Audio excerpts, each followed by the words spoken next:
If you're seeing Steam Error Code E20, don't worry. In most cases, this is caused by a login issue, a session problem, or something blocking Steam from connecting properly. In this video, I'll walk you through the fastest fixes step by step so you can get back into Steam as quickly as possible. And if this tutorial helps, make sure to hit like and subscribe for more quick tech fixes. First, let's start with the simplest fix. Fully restart Steam. Don't just close the window, open Task Manager and make sure Steam is completely shut down. If Steam is still running in the background, the error can keep coming back. Once it's fully closed, reopen Steam and try signing in again. Next, log out of your Steam account and then log back in. Sometimes the session gets stuck and a fresh sign-in can clear that up. If Steam opens normally, go to the account menu, choose logout and then enter your login details again.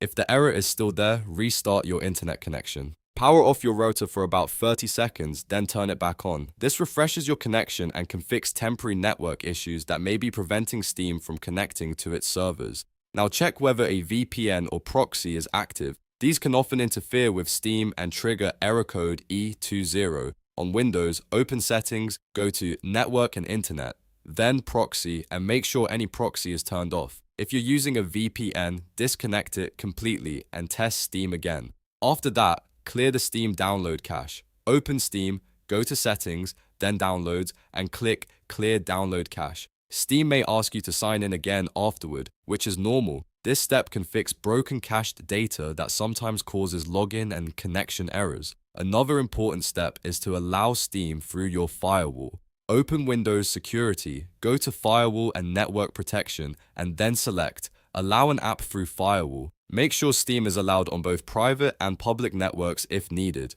If Steam is blocked here, it may not be able to communicate properly and can throw up error code E20. You should also temporarily disable your antivirus software just long enough to test Steam. Some antivirus programs can be overly aggressive and block Steam's connection.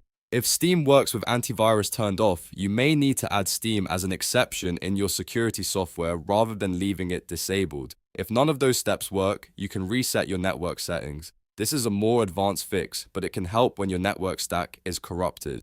Open Command Prompt as administrator, then type ipconfig/flush_ddns and press enter. After that, type netsh winsock reset and press enter again. Once that's done, restart your PC. After the restart, open Steam and try again. In many cases, one of these steps will completely fix Steam error code E20. The most common solutions are restarting Steam, turning off VPN or proxy, clearing the download cache, and allowing Steam through your firewall. If this video helped, please hit the like button and subscribe for more easy fixes like this. And if you're still having trouble, leave a comment below and I'll try to help you out. Thanks for watching and I'll see you in the next one.